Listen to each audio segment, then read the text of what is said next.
بسم اللہ الرحمن الرحیم الحمد للہ رب العالمین وبہ نستعین وصلی اللہ وسلم علی سید الانبیاء والمرسلین وعلی آلہ واصحابہ اجمعین ومن تبعہم باحسان الی یوم الدین اما بعد۔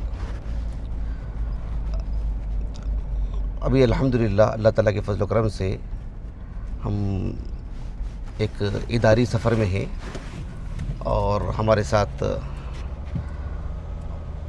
ہمارے عزیزوں میں سے شیخ سفیان صابر، شیخ اعجاز اور محترم نواز صاحب محمدیین موجود ہیں الحمدللہ۔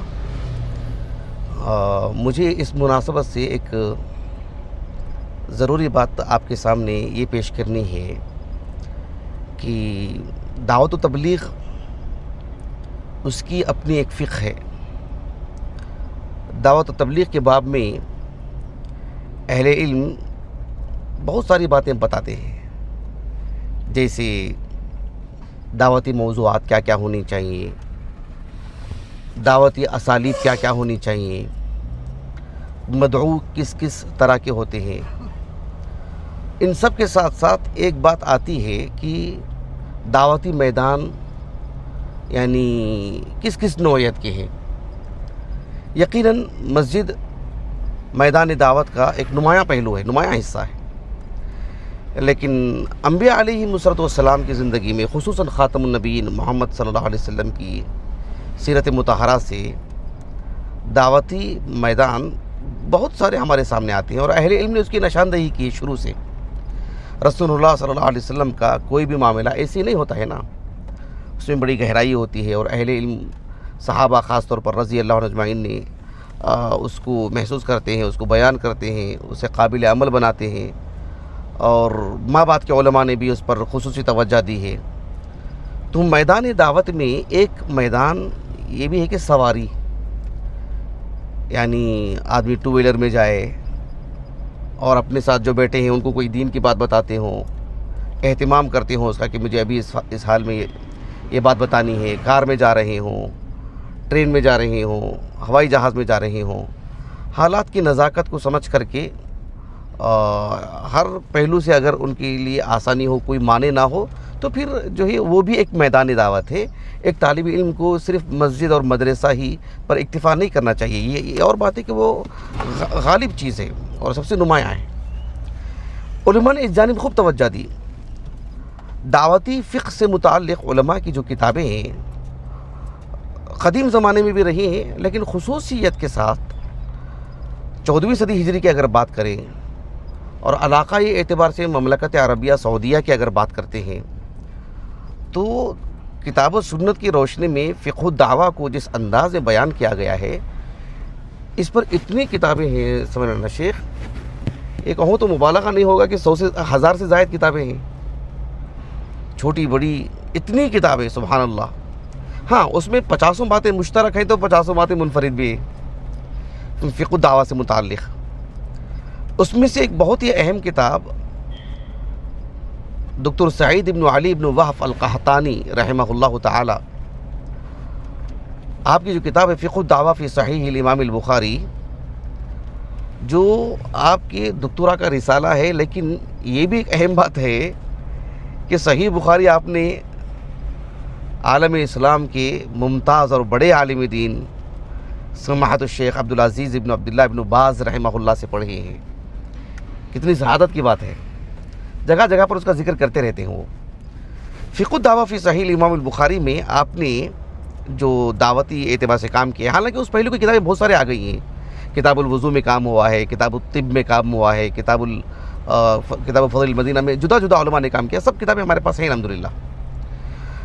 جو دکتر سعید بن علی بن وہب القحطانی ہیں رحمہ اللہ تعالی، حصن المسلم سے لے کر کے فقہ الدعوہ تک، فقہ الدعوہ فی صحیح الامام البخاری، آپ کی کتابیں بہت بڑی مقدار میں، تقریباً کتابیں ہمارے گھر میں ہیں الحمدللہ، کئی کتابیں آپ کی الحمدللہ۔ اچھا، ایک الگ موضوع جب ہم ان پر گفتگو کریں گے تو آپ نے فقہ الدعوہ فی صحیح الامام البخاری میں جو میدانی جو دعوتی میدان ہے، یہ بھی آپ نے نشاندہی کی، کہا کہ مراکب المواصلات، یعنی ٹو ویلر سے لے کر کے کار، ہوائی جہاز، ریل گاڑی، سب کا یہ بھی ایک میدانی دعوت ہے۔ یہ اور بات ہے کہ جو یہ مطلب آداب کا خیال کرنا چاہیے، اس کی شروط ہیں، لحاظ کرنا چاہیے وغیرہ وغیرہ، کوئی معنی نہ ہو، یہ سب اپنی جگہ پر، لیکن یہ بھی ایک میدانی دعوت ہے، ایک طالب علم متنبہ رہے۔ البتہ آپ نے اس میدان دعوت کو آپ کی اس دکتورا کے رسالے میں کہاں بیان کیا، آپ نے کس پہلو سے بیان کیا؟ چونکہ آپ نے صحیح بخاری کی جو کتاب الوصایا ہے، کتاب الجہاد والسیر ہے، کتاب الجزیۃ والموادعہ اور کتاب فرض الخمس ہے، ان کتابوں کو رکھ کر کے آپ نے فقہ دعویٰ بیان کیا ہے۔ اس میں کتاب الجہاد والسیر میں امام بخاری رحمہ اللہ نے ایک باب قائم کیا ہے کہ باب اسم الفرس والحمار، یعنی جانوروں کی بھی بطور سواری نام رکھنا۔ اس باب کے تحت امام بخاری رحمہ اللہ جو عمرو بن میمون کی طریق سے رحمہ اللہ تعالی، جو کبار تابعین میں سے ہیں، ظاہر بات ہے معاذ بن جبل سے روایت کر رہے ہوں، تو معاذ بن جبل سے وہ روایت کرتے ہیں۔ معاذ بن جبل رضی اللہ عنہ صاحب واقعہ بھی ہیں اور راوی حدیث بھی ہیں۔ معاذ بن جبل رضی اللہ عنہ کہتے ہیں کہ کنت ردف النبی صلی اللہ علیہ وسلم علی حمار، جو حمار ہے گدھا، رسول اللہ صلی اللہ علیہ وسلم سامنے بیٹھے ہوئے تھے، میں آپ کا ردیف تھا، آپ کے پیچھے بیٹھا ہوا تھا، تو جانور میں وہ اتنی طاقت تھی کہ 2 لوگ بیٹھ سکتے ہیں، تو 2 لوگ بیٹھے۔ تو ایسی کوئی گاڑی 2 ویلر میں جہاں اگر قانونی اعتبار سے منع کر دیا جاتا ہے کہ 3 لوگ نہیں بیٹھنا چاہیے، اس لیے کہ بھئی وہ 2 لوگوں کی گاڑی ہے، تو 2 لوگ بیٹھے، اس پر اہل علم نے نشاندہی کی کہ اگر اس میں جانور میں اتنی طاقت ہے تو 2 لوگ بیٹھ سکتے ہیں، تو بیٹھ جائیں۔ تو معاذ بن جبل پیچھے بیٹھے ہوئے تھے، اور معاذ بن جبل کیا کہتے ہیں کہ میں اللہ کے رسول کے پیچھے بیٹھا ہوا تھا، کس پر؟ علی حمار یقال له عفیر، اس کا نام کیا تھا؟ عفیر۔ ایسی دیگر اللہ کے رسول کی جو سواریاں تھیں جانوروں کی شکل میں، تو ان کے بھی نام تھے۔ ہمارے نواز بھائی، آپ کی اس گاڑی کا جو کمپنی نے نام رکھا ہے وہ نہیں، آپ نے کچھ نام دیا ہے اس کو؟ ہم دے نہیں دیا، ہم نے کچھ نام دے دیں مناسب، شیخ سفیان سے مشورہ کر کے، شیخ اعجاز سے مشورہ کر کے کوئی مناسب نام دے دیں۔ تو عفیر نام تھا اس گدھے کا، اور وہی امام بخاری کا وہاں مستدل ہے کتاب الجہاد والسیر میں، باب اسم الفرس والحمار۔ اچھا، ہمارے موضوع کا حصہ کیا ہے اس میں؟ اللہ کے رسول سامنے بیٹھے ہوئے ہیں، پیچھے معاذ بن جبل بیٹھے ہوئے ہیں، تو رسول اللہ صلی اللہ علیہ وسلم نے معاذ بن جبل سے، یعنی ان کی جو کنیت تھی، کنیت کے بجائے نام لے کر کے کہا کہ یا معاذ۔ اسی لیے اہل علم کہتے ہیں کہ کنیت کے مقابلے میں نام سے پکارنا بہرحال یہ زیادہ مستحسن ہے، زیادہ بہتر ہے، وہ خود ایک مستقل موضوع ہے۔ تو معاذ بن جبل رضی اللہ عنہ سے کہا کہ یا معاذ هل تدری حق اللہ علی العباد وما حق العباد علی اللہ۔ تو یہی یعنی موضوع ہے، یعنی وجہ الاستشہاد جو ہے کہ اللہ کے رسول صلی اللہ علیہ وسلم سواری میں بیٹھ کر کے حدیث سنا رہے ہیں، مطلب دین بتا رہے ہیں۔ اسی سے انہوں نے کہا کہ جو ہے مراکب المواصلات، یعنی جو سواریاں ہیں یہ بھی میدان دعوت ہے۔ حالانکہ اس حدیث کا جو حصہ ہے، موضوع ہے، اس پر میں جو ہے الحمدللہ تقریباً 5-6 سال پہلے رسول اللہ صلی اللہ علیہ وسلم کا جو طریقہ تعلیم ہے، خاص کر سوالیہ انداز میں کس نوعیت کا ہوتا ہے، اس پر میں ایک درس دیا تھا، تو اس میں یہ کچھ معلومات ہیں اس میں۔ لیکن فی الحال یہ جو سواریاں ہیں یہ بھی میدان دعوت ہے، وہ اس حدیث سے اتنا حصہ، یہ حدیث متفق علیہ ہے، صحیح مسلم میں بھی ہے کتاب الایمان میں۔ اب دیکھو کہ یہ جو وجہ الاستشہاد ہے اور یا اس حدیث سے جو استدلال ہے، میدان دعوت میں سواریاں بھی ہیں، یہ صرف دکتور سعید بن علی بن وہب القحطانی نے استدلال کیا، ایسا نہیں ہے، رسول اللہ صلی اللہ علیہ وسلم کا عمل ہے، صحابہ نے دیکھا ہے، صحابہ نے عمل کیا اس پر، اس کو جو ہے مطلب لفظوں میں نہ بیان کیا ہو، عملی اعتبار سے یہ چیز رہی ہے، لیکن ماں باپ کے علماء نے اسے لفظوں میں بھی بیان کیا، اس کو الگ سے جدا کر کے بتایا اس کو۔ مثال کے طور پر آج سے کم و بیش 800 سال پہلے کی بات کر رہا ہوں میں آپ کو، ایک مشہور عالم دین ہے، صحیح بخاری کے خادمین میں سے ہیں، اندلس کے عالم ہیں، علماء مالکیہ میں ایک مشہور نام، اصلاً وہ عرب ہیں، یمنی قبیلے سے تعلق رکھتا ہے آپ کا نام عبداللہ ابن سعد نام ہے، ابو محمد کنیت ہے، لیکن علمی دنیا میں ابن ابی جمرہ اس طرح سے جانے جاتے ہیں، دادا کی طرف جو نسبت ہے، دادا سے بھی، دادا کے والد ابن ابی جمرہ رحمہ اللہ، 675 ہجری سنہ وفات ہے۔ صحیح بخاری پر ان کی جو خدمت ہے، جس طرز کی ہے، صحیح بخاری کو پہلے مختصر کیا انہوں نے، اور اس کا نام رکھا انہوں نے جمع النہایہ فی بدء الخیر والنہایہ. اس کے اور بھی بہت سارے نام جو ہے حاجی خلیفہ رحمہ اللہ نے کشف الظنون میں ذکر کیا ہے. ہماری ایک تحریر ہے یعنی پیالہ نبوی سے صلی اللہ علیہ وسلم امام بخاری رحمہ اللہ کے سیرابی. تو اس میں نے اس پر تفصیلی بات کی ہے, میں نے گفتگو کی الحمدللہ, لکھا ہے میں نے. تو پہلے انہوں نے اسے مختصر کیا, وہ ہمارے پاس ہے مجلد الحمدللہ. اس کے بھی شارحین, اس مختصر کے بھی شارحین ہیں, لیکن بذات خود آپ نے بھی شرح کی ہے. اس طرز کی خدمت اہل علم کی بہت ساری ہوئی ہے. صاحب المفہم کو لے لیجئے, بہت سارے علماء ہیں ایک کتاب لکھتے ہیں خود اس کی شرح کرتے ہیں, یا جو ہے مطلب اس طرح کا معاملہ رہا ہے. تو آپ نے اس کو پہلے مختصر کیا, پھر اس کی شرح لکھی آپ نے بہجت النفوس کے نام سے, بہجت النفوس وتحلیھا بمعرفت ما لھا وما علیھا. 2 جلدوں میں ہے, 4 اجزاء پر مشتمل, وہ ہمارے پاس ہے الحمدللہ. اس میں آپ نے یہ جو معاذ بن جبل رضی اللہ عنہ سے مروی جو حدیث ہے, صحیح بخاری میں کئی مقام پر ہے, لیکن یہاں جو کتاب الجہاد والسیر میں ہے, کتاب العلم میں بھی ہے صحیح بخاری کی, اس میں ابن ابی جمرہ رحمہ اللہ نے شرح کرتے ہوئے لکھا کہ اس حدیث سے یہ بات معلوم ہوتی ہے, کہا کہ فیہ دلیل علی جواز البحث فی العلم فی الطریق وعلی الدواب. یعنی راستے میں چلتے ہوئے یا سواریوں میں بھی شرعی علم یعنی سیکھنا سکھانا, پڑھنا پڑھانا, دین کی دعوت و تبلیغ کا, کہ یہ بھی ایک میدان دعوت ہے. اس کو یعنی ایک طالب علم کہیں جا کر کے دعوت و تبلیغ کے لیے جا رہا ہے, مسجد میں درس دینے کے لیے, لیکن سواری میں جاتے ہوئے بھی 2 باتیں کہہ دے, وہ بھی ایک دعوت و تبلیغ کا ایک ذریعہ ہے, اور بالخصوص سوشل میڈیا کے دور میں. تو یہ بھی ایک میدان دعوت ہے. تو آپ نے کہا کہ وہ علی الدواب, یعنی جواز البحث فی العلم فی الطریق وعلی الدواب. البتہ آپ نے کہا, بڑی پتے کی بات کہی آپ نے, کہا کہ ھذا بشرط ان یکون الطریق لیس فیہ اللغط الکثیر, لیس فیہ اللغط الکثیر. یعنی اس شرط کے ساتھ کہ جو مطلب سواری پہ جا رہا ہے اور پھر آزو بازو بھی گاڑیاں ہیں, آوازیں آ رہی ہیں اور شور شرابہ ہو رہا ہے, کیا کہہ رہے ہیں سمجھ میں نہیں آ رہی بات. تو بات ایسی ہوا میں نہیں اڑ جانی چاہیے, جس سے کہہ رہے ہیں کم از کم وہ سننا چاہیے. سوشل میڈیا کا استعمال کر رہے ہیں تو پھر بات واضح ہونی چاہیے, صاف ہونی چاہیے, لوگوں تک پہنچنی چاہیے. کہا کہ ایسا ہونا چاہیے, اس لیے کہ کہا آپ نے وَلِأَنَّهُ قَلَّ أَن يَأْتِيَ التَّعَلُّمْ, بعض نسخوں میں أَن يَتَأَتَّى کا لفظ ہے. کہا کہ أن يأتي التعلم یعنی مع کثرت اللغط, یعنی ایسا بہت مشکل ہو جاتا ہے کہ مطلب آوازیں ہیں, شور شرابہ ہے, آواز پہنچ نہیں پا رہی ہے, صاف نہیں, اور اس ماحول میں آدمی سیکھے, بہت مشکل ہو جاتی ہے.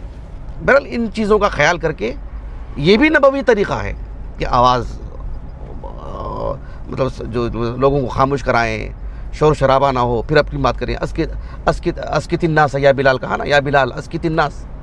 جریر بن عبداللہ سے کہا کہ انصت الناس حجۃ الوداع کے موقع پر رضی اللہ عنہ اجمعین. تو یہ سب نبوی طریقہ ہے, اس کا اہتمام کرنا چاہیے. لیکن موضوع میرا یہ ہے کہ سواری بھی میدان دعوت ہے. یہ دکتر سعید بن علی بن وہب القحطانی رحمہ اللہ نے تو کتاب الجہاد والسیر میں تو حدیث معاذ سے استدلال کیا ہے. میں آپ کو ایک اور حدیث سناتا ہوں. یہ جو حدیث ہے وہ ابو ایوب انصاری رضی اللہ عنہ سے مروی ہے. ابو ایوب انصاری رضی اللہ عنہ, خالد ابن زید نام ہے آپ کا, انصاری صحابی ہے, خزرج سے آپ کا تعلق ہے, اور رسول اللہ صلی اللہ علیہ وسلم کا جو ددیال ہے نا, ہاشم, جو مکہ سے مدینہ اس دور میں یثرب تجارت کے لیے گئے تھے فلسطین, وہاں انتقال ہو گیا آپ کا فلسطین میں, بعد میں شادی کی تھی آپ نے یثرب میں. تو آپ کا ددیال جو ہے نا بنو نجار, وہ تو اسی سے تعلق ہے, خالد ابو ایوب انصاری کا رضی اللہ عنہ, 52 ہجری سے وفات ہے. تو ابو ایوب انصاری رضی اللہ عنہ ان سے مروی یہ حدیث ہے, اور حدیث صحیحین میں ہے, بلکہ متفق علیہ حدیث ہے. صحیح بخاری میں کتاب الزکوٰۃ میں بھی ہے, لیکن میں آپ کو کتاب الادب سے بتا رہا ہوں کیونکہ وہاں پر جو الفاظ ہیں وہ مقصود ہیں. کتاب الادب میں, اور باب قائم کیا امام بخاری نے رحمہ اللہ, باب فضل صلۃ الرحم. اور صحیح مسلم کی کتاب الایمان میں یہ حدیث موجود ہے. ابو ایوب انصاری رضی اللہ عنہ کہتے ہیں, اور میں آپ کو حدیث صحیح مسلم سے سنا رہا ہوں کیونکہ یہ جو باتیں ہیں نا صحیح مسلم ہی سے ماخوذ ہیں, صحیح مسلم یہ الفاظ نہیں ہیں, صحیح بخاری میں. ابو ایوب انصاری رضی اللہ عنہ کہتے ہیں کہ رسول صلی اللہ علیہ وسلم ایسے سواری پر جا رہے تھے جیسے ہم جا رہے ہیں نا. کہا کہ ان اعرابیا عرض لرسول اللہ صلی اللہ علیہ وسلم وهو فی سفر. جیسے ہم گاڑی پہ جا رہے ہیں, اچانک کوئی سامنے آ کے کھڑے ہو جائے, کیا کریں گے ہم؟ گاڑی روک دیں گے, اور صرف آ کر کے کھڑا نہ ہو جائے بلکہ مان لیجئے کہ بھی ہماری چابی نکال لے, گاڑی جا بھی نہیں سکے گی آگے. اب یا تو آدمی میں اتنی جرت ہونا, اور جرت بھی یا تو وہ آدمی غنڈہ ہونا, یا تو آدمی اس کا عقیدت مند ہونا, محبت میں, فرط محبت میں, یہ بھی چیز ہو سکتی ہے. اور وہ صحابی رسول ہیں. اب رسول اللہ صلی اللہ علیہ وسلم کے وہ بالکل سامنے آ گئے سواری کے, اور پھر ابو ایوب انصاری رضی اللہ عنہ کہتے ہیں کہ فَأَخَذَ بِخِطَامِ نَاقَتِهِ, اونٹنی کے ناک میں جو زبردستی ڈال کے یا اس کی جبڑوں کے پاس اب جو ہوتی ہے نا, اس کو پکڑ لیا انہوں نے ایسے ہی, گویا کہ آج کی زبان میں چابی نکال لی, سمجھ لیں ہم کہہ سکتے ہیں. جیسے عام طور پر پولیس آزو بازو کھڑے رہتے ہیں نا, کسی سے لائسنس وغیرہ تلاش کر پوچھتے ہیں, کاغذات پوچھتے ہیں, اور پھر اس کی چابی لے کے رکھ لیتے ہیں کہ بھی جا نہ پائے. تو بالکل ایسے انہوں نے جو ہے مطلب اونٹنی کی وہ نکیل پکڑ لی, نکیل تھام لی انہوں نے, مہار جو ہوتا ہے اس کا پکڑ لیا انہوں نے. اب آپ صلی اللہ علیہ وسلم رک گئے. ابو ایوب انصاری رضی اللہ عنہ کہتے ہیں کہ فکف النبی صلی اللہ علیہ وسلم, رسول صلی اللہ علیہ وسلم رک گئے وہاں پر. فنظر فی اصحابہ, اور صحابہ کو بھی دیکھ رہے ہیں کہ صحابہ کس نقطہ نظر سے دیکھ رہے ہیں اس منظر کو. صحابہ میں رسول اللہ صلی اللہ علیہ وسلم کی جو عظمت ہے, جو محبت ہے, جو قدردانی ہے, آپ کی حفاظت سے متعلق جو فکر مندی رہا کرتی تھی صحابہ کی, رسول نے ایک نظر ڈالی صحابہ پر, کہ صحابہ کا نقطہ نظر کیا ہوگا.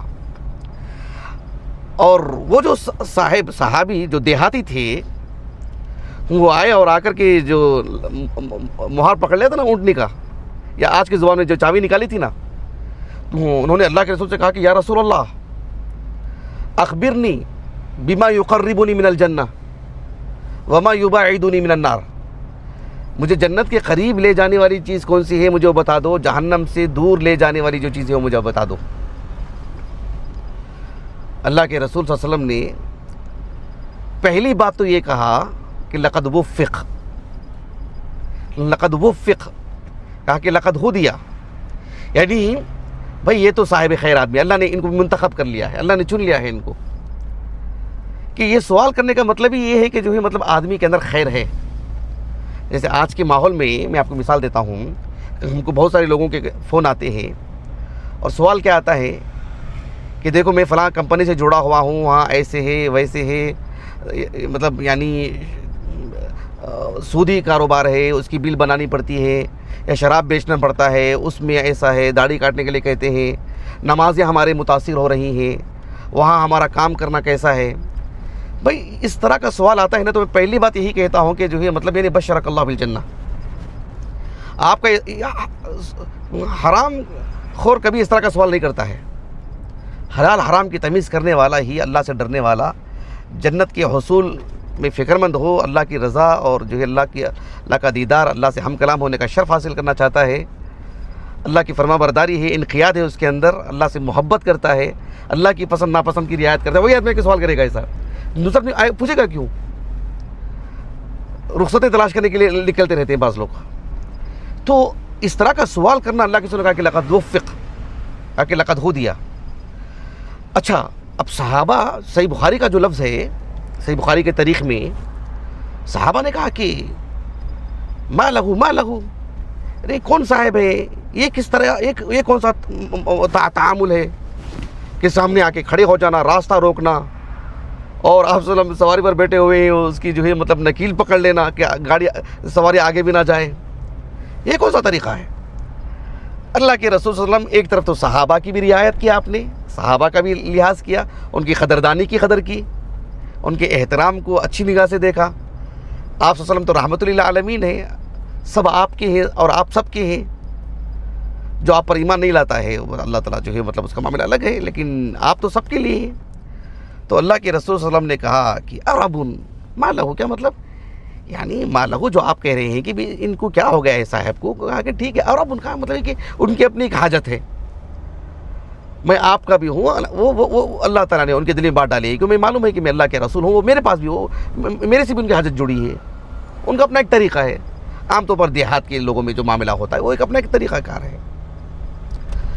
تو وہ جو اسی لیے میں نے تقریباً آج سے آپ کو یاد ہوگا نا، آج سے 7-8 سال پہلے دیہات میں دعوت و تبلیغ کا طریقہ کار پر ایک محاضرہ دیا تھا. اس کے لیے میں 2-3 جانا بھی رہا ہے، لیکن اس کے لے کر کے گیا تھا میں، تاکہ ایک طرح سے ایک ماحول رہے اور وہ میرے دل و دماغ میں بات رہے درس دیتے وقت. اس میں میرا مقصود یہی تھا کہ جو طلبہ گاؤں کے ہیں وہ اپنے گاؤں میں، بہرحال شہر بھی جانا ہو اپنے علم کے تحفظ کے لیے وغیرہ وغیرہ، لیکن گاؤں پر ایک نظر ضرور رکھے، کیونکہ وہی بہتر جانتے کہ طریقہ کار کو کہ وہاں کس طریقے سے کام کریں گے. تو وہ جو صحابے کا جو معاملہ تھا، دیہاتی صحابے کا، اللہ کے رسول صلی اللہ علیہ وسلم نے صحابہ سے کہا کہ جو عرب ما لہو، کیا مطلب ان کا اپنا ایک معاملہ ہے، جو آپ کہہ رہے ہیں کہ جو یہ مطلب کیا ہو گیا، ان کی اپنی ایک ضرورت ہے. تو صحابہ کو بھی تسلی دی اور ان کو بھی بات کہی اللہ کے رسول نے.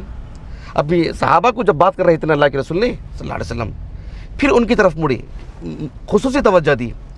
صحیح مسلم کا لفظ ہے جو ابھی میں آپ کو بتا رہا ہوں، کہا کہ کیف قلت، بھئی کیا بات ہے، دوبارہ بتاؤ کیا پوچھنا چاہ رہے تھے، آپ کچھ کہا نا آپ نے. ابو ایوب انصاری رضی اللہ عنہ کہتے ہیں کہ فاعاد، انہوں نے دوبارہ پوچھا کہ اخبرنی بما یقربنی من الجنہ وما یباعدنی من النار، کہ میں جنتی بن جاؤں، جہنم سے میں بچا لیا جاؤں، اس کے لیے مجھے کچھ ہدایت نامہ دیجیے، کچھ باتیں بتائیے. اللہ کے رسول نے کہا صلی اللہ علیہ وسلم، تعبد اللہ ولا تشرک بہ شیئا، اللہ کی عبادت میں کسی کو شریک نہیں کرنا، اللہ ہی کو رب ماننا، اور اس سے بھی بڑی بات یہ ہے کہ اللہ کو الہ ماننا. الوہیت کا جو معاملہ ہے جس میں دنیا بھر میں خصوصیت کے ساتھ اللہ رب العالمین نے سلف حضرات کو شرف بخشا ہے. اللہ رب العالمین نے الوہیت کا جو معاملہ ہے، اور الوہیت کے ساتھ ساتھ جو اسماء و صفات کا، اس لیے کہ اسماء و صفات اور الوہیت کا بہت گہرا ربط ہے، جس میں اسماء و صفات میں جہاں خلل آتا ہے، یقین مانیے کہ الوہیت میں بھی خلل آئے گا اس بندے میں، وہ علامہ فہامہ بھی بن جائے. یہ بدیہی بات ہے. اس پر اسماء و صفات کا جو سلسلہ وار درست رہے ہیں ہمارے، اس پر بھی بالذات میں نے گفتگو کی ہے. ابھی میں نے کل بتایا تھا نا آپ لوگوں کو، شیخ ابو عبداللہ عادل بن عبداللہ الحمدان حفظہ اللہ تعالی، انہوں نے اس سلسلے میں بہت کچھ لکھا ہے انہوں نے الحمدللہ. اچھا، یہ باتیں رہیں تو اللہ کے رسول نے کہا کہ تعبد اللہ ولا تشرک بہ شیئا وتقیم الصلاۃ وتؤتی الزکاۃ، اور آخر میں کہا کہ وتصل الرحم. اور امام بخاری رحمہ اللہ نے صحیح بخاری کی کتاب الادب میں اس حدیث کو لا کر کے وہی باب قائم کیا، باب فضل صلۃ الرحم، کہا کہ وتصل الرحم کہا اللہ کے رسول نے صلی اللہ علیہ وسلم. اس بات کو بتا دینے کے بعد بات ہو گئی نا، بات تو ہو گئی نا، اب کیا کرنا، وہ راستہ صاف کرنا، اور اللہ کے رسول جانا. صحیح بخاری کی تاریخ میں یہ لفظ ہے کہ اللہ کے رسول نے وہ صحابی سے کہا، وہ جو دیہاتی صحابی تھے، کہا کہ ذرہا، اب تو میری چابی دے دو، مہار چھوڑ دو، اس کا نکیل چھوڑ دو، جانے دو ہم کو. اور صحیح مسلم میں یہ لفظ ہے کہ دعی ناقہ، اڑنے کو چھوڑ دو. سواری پر بیٹھے ہوئے تھے اللہ کے رسول صلی اللہ علیہ وسلم. میں سمجھانے چاہ رہا ہوں کہ یہ بھی ایک میدان دعوت ہے. یا اور بات ہے کہ وہ اضطراری طور پر انہوں نے جو ہے مطلب یعنی سوال کرنے پر اللہ کے رسول نے جواب دیا، وہ بھی ایک طریقہ ہو سکتا ہے. جیسے کوئی طالب علم سواری کر کے جا رہا ہے، یا کوئی عالم دین سواری کر کے جا رہا ہو، اس سے کسی نے سوال کیا ہو، تو وہ بھی ایک میدان دعوت ہے. بس میں جا رہے ہیں، کسی کو سمجھا دیے، ٹرین میں جا رہے ہیں کسی کو بتا دی، وہ بھی ایک میدان دعوت ہے. چھوٹی بات ہو بڑی بات ہو، اس کے لیے ضروری نہیں کہ مستقل ایک ماحول بنے، کھڑے کھڑے کوئی بات سمجھا دی، اللہ کے پاس احتساباً کام کر لے، اجر ملے گا انشاءاللہ تعالی. لیکن وہ بھی ایک میدان دعوت ہے. روزانہ کوئی بس میں آ جا رہا ہے، کوئی طالب علم ٹرین میں آ جا رہا ہے، ہوائی جہاز میں آ جا رہا ہے، اس کو معلوم ہو گیا کہ جو یہاں کا ایسا ماحول ہے، پھر یہاں کس حد تک میں گفتگو کر سکتا ہوں، کیا کر سکتا ہوں، کیا حاجتیں ہوتی ہیں، کیا ماحول ہے، کس طرح کے لوگ ہوتے ہیں، تیاری کرے. اور جو مطلب اچانک بھی سابقہ پڑ جائے تو کچھ انشاءاللہ اللہ راستے نکال لیں گے، لیکن تیاری بھی کر کے جائیں اگر 12 جانا ہے تو اس اعتبار سے یہ بھی ایک میدان دعوت ہے. سواریاں بھی، طالب علم متنبر ہے، چھٹیوں میں طلبہ جاتے آتے رہتے ہیں، تو بس جو ہے مطلب اپنی زندگی میں نہ رہے، متنبر ہے، فکر مند رہے اس میدان دعوت کو کیسے استعمال میں لاؤں. علماء دعوت تبلیغ کے لیے جاتے ہی رہتے ہیں، تو وہ الحمدللہ میں سمجھتا ہوں فکر مند رہتے ہی ہیں. طلبہ بہرحال متنبر ہیں اس باب میں کہ یہ بھی ایک میدان دعوت ہے، اس کو مطلب یعنی فوت ہونے نہ دیں. تو جب اللہ کے رسول نے کہا نا کہ ذرہا، یا صحیح مسلم کا جو لفظ ہے دعی ناقہ، تو راوی حدیث کہتے ہیں کہ کأنہ علی راحلتہ صلی اللہ علیہ وسلم، یعنی اللہ کے رسول اپنی سواری ہی پر تھے. بھلے ہی اضطراری طور پر آپ نے بتا دیا، لیکن حدیث معاذ بن جبل سے تو بات واضح ہے. آپ صلی اللہ علیہ وسلم نے یعنی مطلب یعنی تاسیس کی جو بات ہے، آپ نے آغاز کیا کلام کا، آپ نے آپ نے مطلب تعلیم دی بیٹھ کر کے، سواری پر بیٹھ کر کے. تو بہرحال یہ کچھ باتیں رہیں. اللہ سبحانہ و تعالی ہم طلباء کو یا جو بھی طلباء سن رہے ہیں جو موضوعات الدعوہ ہیں اس کو بھی سمجھے. مدعو صرف غیر مسلم نہیں ہوتا ہے، جو بھی ہمارا سامنے وہ سب مدعو ہے. اس میں مسلمان اور فرما بردار طالب علم وہ بھی مدعو ہے. تو مدعو، اس کی عمر، اس کا علم، اس کا مستویٰ، اس کی رہائش، اس کے خیالات اور اس کی دیگر چیزیں، ساتھ میں اسالیب الدعوہ، ان سب کے ساتھ ساتھ میدان دعوت پر بھی نظر رکھے جو ہمارا فی الحال کا موضوع ہے. اللہ تعالیٰ ہمیں اس کی توفیق عطا فرمائے، سعادت نصیب فرمائے. میرے جو عزیز ہیں محترم نواز صاحب، جو اللہ تعالیٰ بہترین نظر عطا فرمائے، اپنی کار لے کر کے ہمارے ساتھ ہیں اور ادارے کے لیے پورے یعنی دلچسپی لیے ہوئے ہیں. اللہ تعالیٰ کے فضل و کرم سے الحمدللہ ادارہ ہمارا جو جنوبی ہند کا معروف اور ممتاز اور عمدگی سے چلنے والا ادارہ جامعہ محمدیہ منصورہ بنگلور، تو اس کے پڑھے ہوئے ہیں الحمدللہ، اور کار ڈرائیونگ کر رہے ہیں. اور جامعہ محمدیہ کے پڑھے ہوئے اور وہاں کے استاذ، اور جامعہ محمدیہ کے استاذ اور جامعہ محمدیہ ہی کا ایک عصری علوم کا اسکول سامر انٹرنیشنل اسکول کے ذمہ دار شیخ سفیان محمدی نذیری، اور ہمارے ایک اور عزیز شیخ اعجاز خضیر محمدی نذیری. اللہ سبحانہ و تعالی ہمارے اس سفر کو جو خیر الصحابت اربعہ ہے، اللہ دنیا میں بھی سعادت مند بنائے، برزخ میں بھی سعادت مند بنائے، اور جو آخری منزل ہے اور ہمیشہ کی منزل ہے جنت کا مستحق بنائے. ہم کو بھی اور ہمارے مشاہدین کو بھی اللہ سبحانہ و تعالی جنتی بنائے.